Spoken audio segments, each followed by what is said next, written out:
This is the Global News Podcast from the BBC World Service.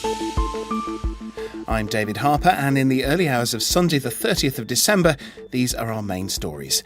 President Trump says progress is being made in trade talks with China. Reports from Yemen suggest that Houthi rebels are leaving the port of Hodeidah, clearing the way for humanitarian aid to arrive. And we hear from a man who's just trekked across Antarctica, solo and unaided. And also in this podcast, the unlikely Bitcoin miners.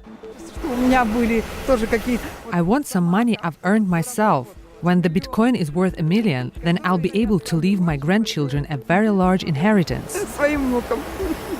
We'll bring you a report from Irkutsk, where the Russian babushkas hope the cryptocurrency will bounce back.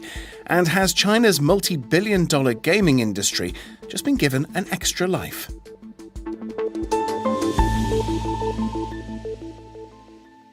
Well, over the last few months, trade relations between the United States and China have been tested to breaking point with tit-for-tat tariffs on billions of dollars of goods. Now, a glimmer of hope has emerged, with President Trump declaring progress has been made in resolving the dispute between the two countries. In a tweet, Mr. Trump said he'd had a long and very good call with his Chinese counterpart, Xi Jinping. So could the trade war now be nearing its end? Our Washington correspondent Chris Buckler told James Menendez that the outcome hinges on the details of these exchanges. That is going to be the crucial thing in all of this. Exactly what are they discussing and how are they going to get around this trade war that is still looming? We're in the middle of really a ceasefire where both sides have said that they will suspend the imposition of new tariffs. But of course, some tariffs have already been put in place and it is affecting companies in both the US and China. Now, what Donald Trump has said is that they are trying to come up with a deal. They are moving towards that. And the target seems to be the start of March, because after President Xi and President Trump met at the G20 in Argentina, they said that they would give themselves 3 months to really try and hammer some things out. But what we do know is that the two trade teams from both sides, from China and the US, have been discussing things during December. And there's suggestions that they'll even meet in January for face-to-face, what they're describing as consultations, to see if they can improve on what has been discussed so far.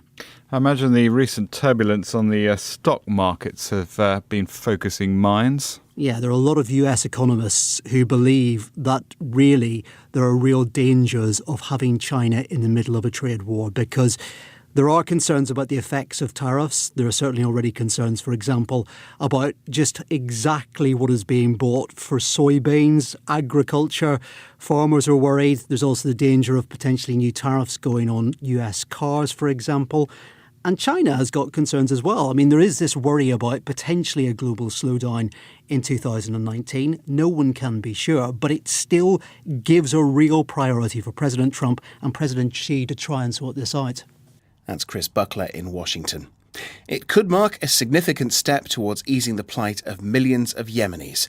Reports from the port of Hodeidah say that Houthi rebels have begun to pull back from their positions there, paving the way for the delivery of desperately needed humanitarian supplies. It's all part of a ceasefire agreed between the Houthis and their enemies in the international coalition, backed by Saudi Arabia and the United Arab Emirates. In a complicated political region like the Middle East, though, things are rarely that simple. Our Arab Affairs editor, Sebastian Usher, has been following developments.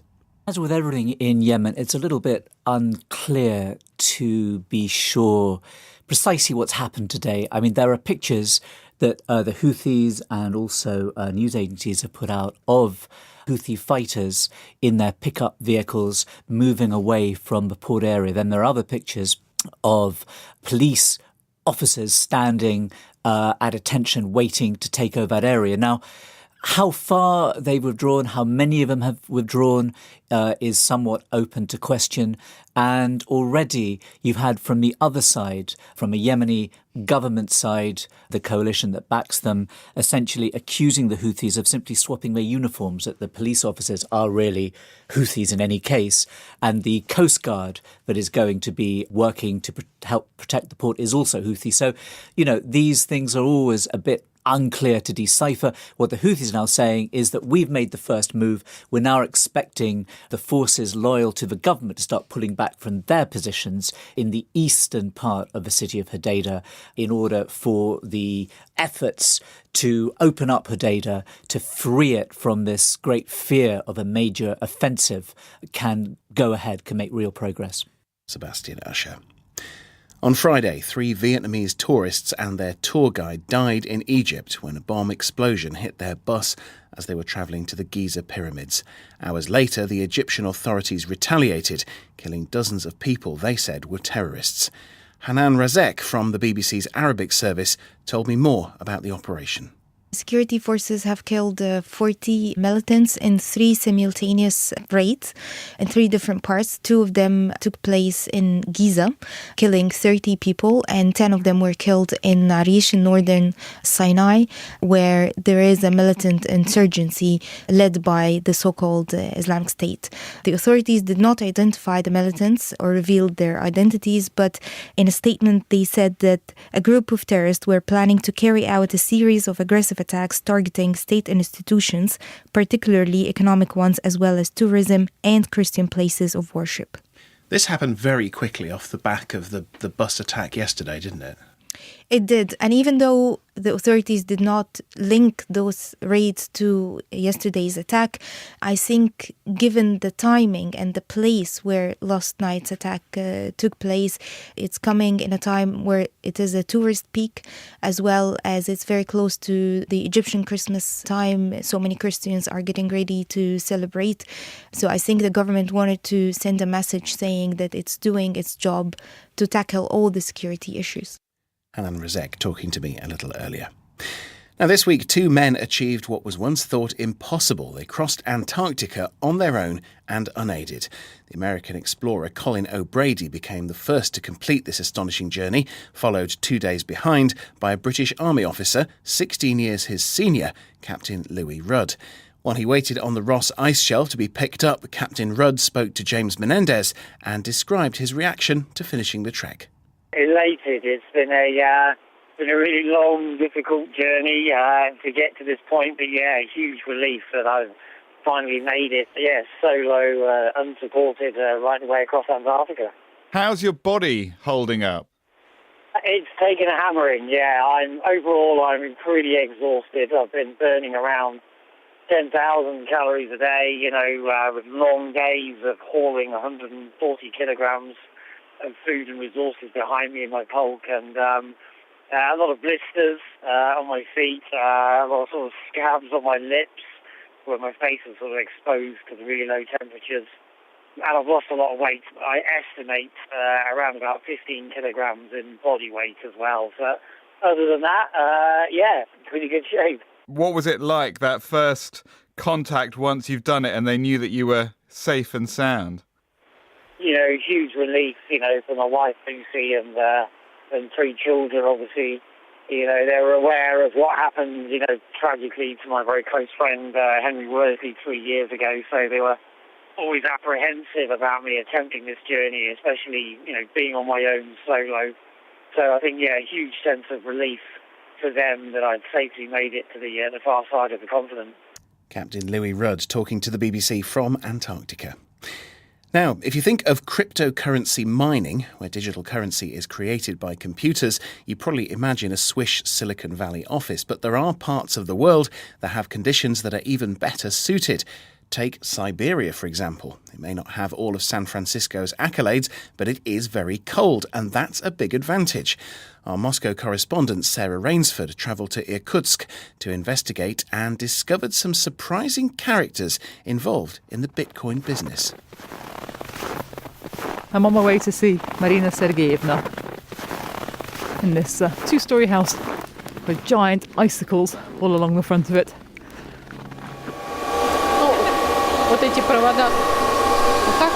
The icicles are down to these machines whirring noisily on Marina's porch.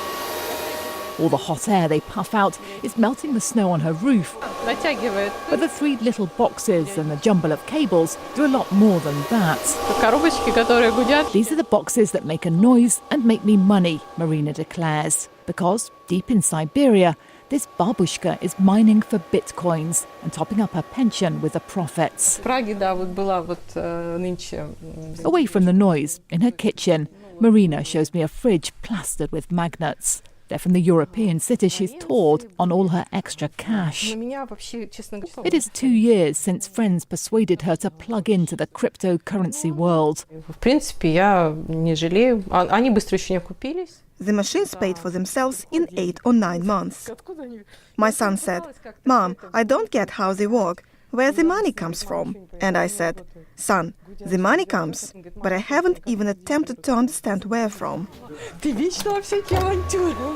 currency has since nosedived, of course, along with Marina's profits. But as she waits, hoping for a rebound, she's found an extra use for all the hot air as the machines crunch numbers and create their crypto cash. You can dry the washing and dry herbs and tomatoes too, like in Italy. It's so warm here now. I had flowers on the porch and palms. At a karaoke bar back in Irkutsk, we met a whole family of miners.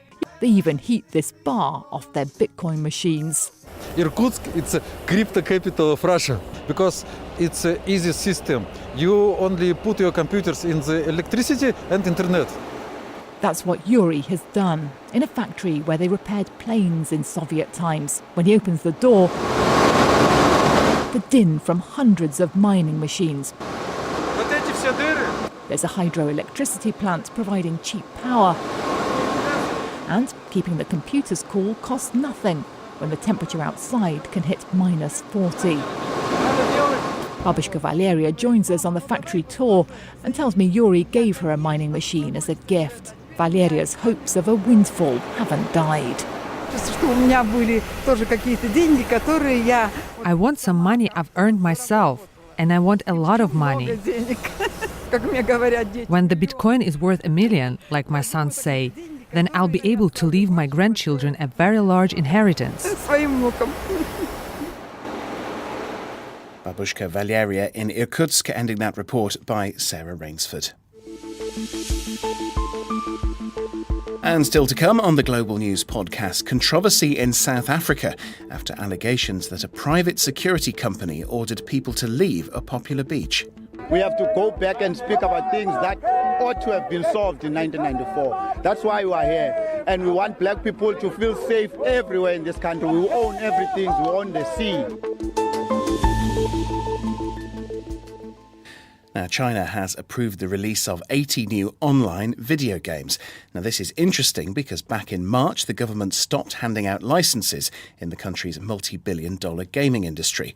So just how significant a development is it? A question for our Asia-Pacific regional editor, Celia Hatton.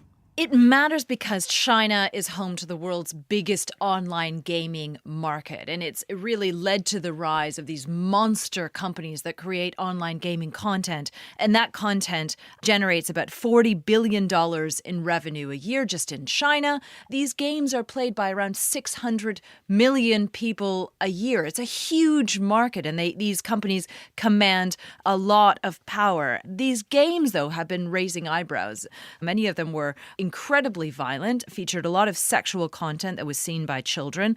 For years now, a lot of parents have been voicing concerns that these games are addictive, that the strategy of the game makers is to allow children to start playing them for free, and then they're encouraged to play more and more and more. That's really the strategy of the companies to lead the game to grow. And so the government has really stepped in, but also, interestingly, a lot of concerns about the fact that playing games over and over and over again leads many children to become short-sighted, leads them to need glasses. And this is actually a really expensive problem for China, costing them, the government, about $100 billion a year. And so they've been wanting children to play less, wanting people in general to play less. So some of these companies have become very, very large off the back of this industry. Tencent in particular is one that springs to mind. How has this happened? Well, a lot of these companies don't just create online games. They have a lot of other interests as well. So when we talk about Tencent, for example, Tencent also owns WeChat, which is China's largest social messaging platform. And I think one reason the government decided to step in and start to really put its foot down when it comes to online gaming, it's really a power struggle. It's trying to show Tencent and other companies like NetEase that it's the one in control and it can pull the plug when it wants to. Celia Hatton. Hundreds of protesters gathered at Cape Town's Clifton Beach on Friday evening for what they called a cleansing ceremony. The organisers said it would rid the area of racism following an incident on Christmas Eve when people were asked to leave by private security officers. It's a sensitive issue in South Africa because, of course, during the apartheid era, many beaches were reserved for white people only. Mohammed Ali went along to the protest and sent this report. It's late afternoon as most beachgoers at Clifton, which is located with the imposing Table Mountain as a backdrop along Cape Town's picturesque Atlantic seaboard, start returning home after a long summer's day in the sun. This time it was different though, as a few hundred mainly young black people gathered to register their displeasure against what they feel was a racist incident last Sunday, when a private security company removed groups of people who were enjoying the sunset on the beach.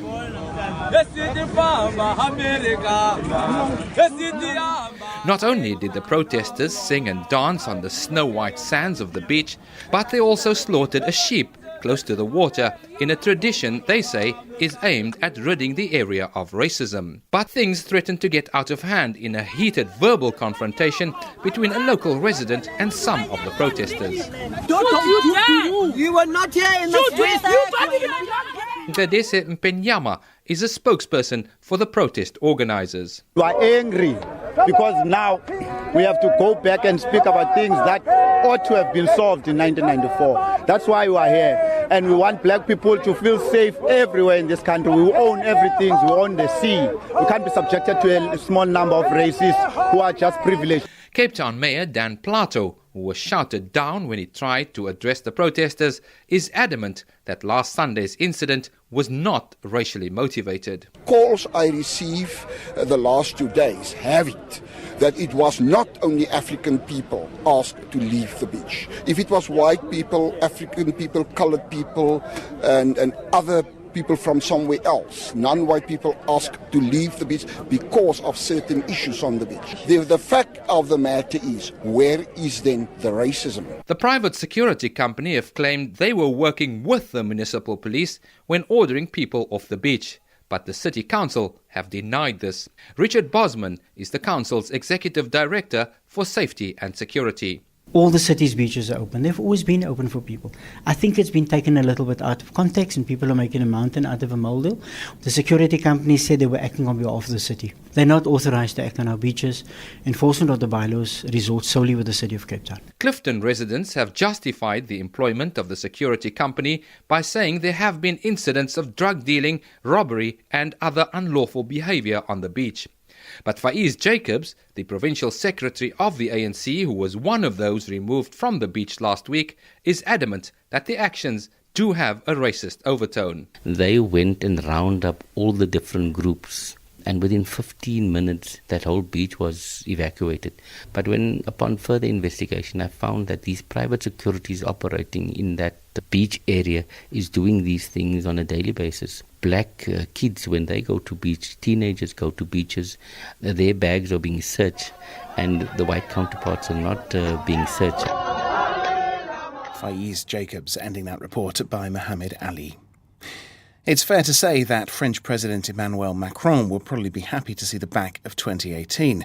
Less than 2 years into his term, Mr Macron has recorded lower poll ratings than his immediate predecessors at the same stage. Our Paris correspondent Hugh Schofield gives us his take on what's gone wrong for the man for whom many in France had such high hopes. I always say that you never have to wait too long in France before another cracking story comes around. Well, it's happened again.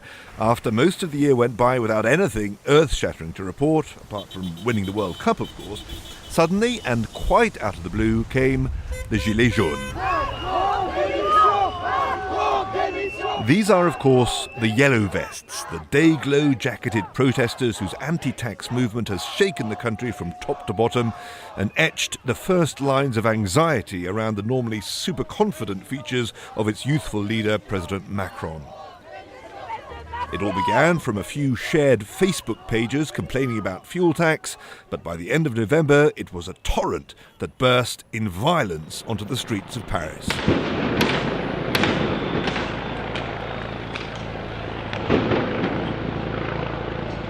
There's so much about this story that speaks of our times and the unfamiliar, unstable feel of modern European politics.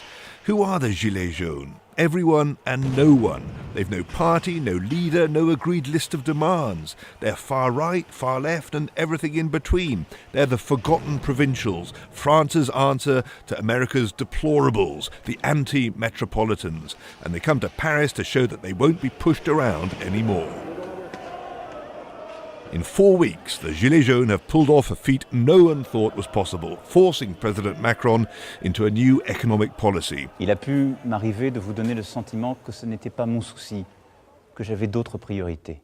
He made a speech on the television, 10 billion euros in giveaways to the low-paid, compromising not only France's 2019 budget, but also Macron's whole raison d'être as the reforming leader who would not be stopped by the street. C'est précisément parce que je crois plus que tout dans notre pays et que je l'aime.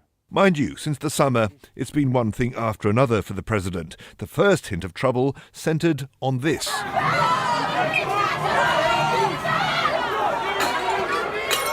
This was the phone video showing a plainclothes policeman roughing up a left-wing demonstrator.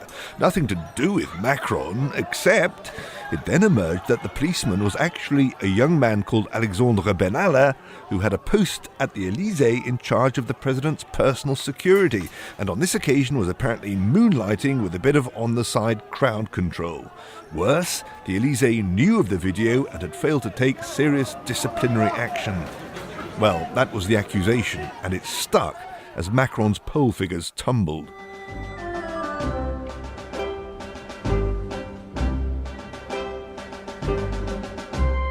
November did see the president confidently back at the helm of international events. He masterminded the centenary commemorations for the First World War and brought together world leaders from Trump to Putin for a moving ceremony at the Arc de Triomphe. This was the Macron the world loves, with his inspiring language about cooperation and Europe and the dangers of resurgent nationalism. Ne retranchons rien de ce qu'il y avait de pureté, d'idéal, de principes supérieurs dans le patriotisme de nos aînés. Cette vision de la France comme nation généreuse, de la France comme projet, de la France porteuse de valeurs universelles. But just 3 weeks later, that same Arc de Triomphe was being defaced with graffiti. His own people, the Gilets jaunes, were calling for his downfall. They don't want highfalutin speeches, they just want lower taxes. A theme to be continued through 2019. Hugh Schofield reporting. Now, he's a travel writer, comedian and former star of Monty Python, and now it's been announced that Michael Palin is to be knighted as part of Britain's annual New Year's Honours, where people who've made a significant contribution to British society are recognised by the Queen. The English football manager Gareth Southgate is also on the list, as are 7 members of the team of British divers who rescued 12 young footballers from a Thai cave earlier this year.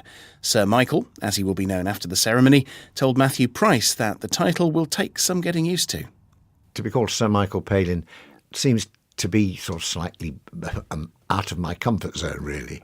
I've been knights before. I'm glad you made the all joke. That sort of stuff. So you have to kind of evaluate this and be very thankful and appreciative for what someone has made of one's career. I think what pleased me most about it is that the emphasis is on travel and contribution to geography and all that.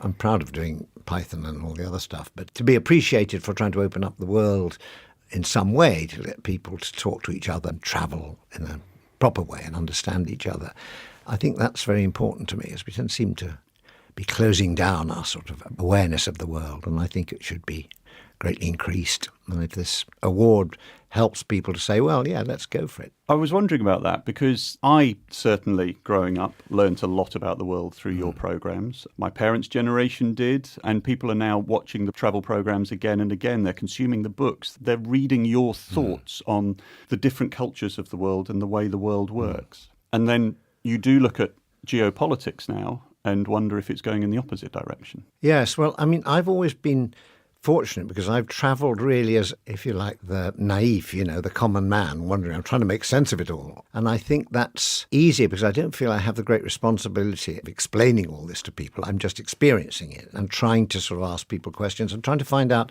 what their lives are like. So I suppose to try and understand the similarities rather than the differences. That's the soon-to-be Sir Michael Palin talking to Matthew Price. Now, often charities and non-profit organisations have to work very hard to raise much-needed funds, but a handful of children's charities in the US state of Washington have received very surprising and generous gifts from a social worker who passed away from cancer earlier this year. Morgan Eyre has this story. To those who knew him, Alan Neiman was a frugal and thrifty man who, along with being a social worker in the US state of Washington, worked multiple jobs, saved and invested his money. But what they didn't know was that Mr. Neiman had a fortune of $11 million when he passed away in January 2018. Colleagues couldn't believe he had so much money, but when they found out he was giving it all away to 6 local children's charities, they said they weren't surprised by his generosity. One of those was Treehouse, an organisation that works with young people in foster care. Their Chief Development Officer, Jessica Ross, said she couldn't believe the donation he'd left them. I was absolutely shocked to hear that he had left us a gift of $900,000. After sort of absorbing the amount that he was leaving, to then really understand what he was living for was truly phenomenal. And living frugally in life with such intention so that he could make sure that he left a legacy that helped kids, that's a phenomenal thing. Other organisations include Make-A-Wish, Child Haven and Odessa Brown's Children's Clinic. Ms. Ross says that with the money, they hope to expand their services throughout the state of Washington. Morgan Eyre reporting. And that's all from us for now. There will be an updated version of the Global News podcast later. And of course, if you want to comment on this podcast or any of the topics covered in it, please do send us an email, globalpodcast@bbc.co.uk. I'm David Harper, and until next time, goodbye.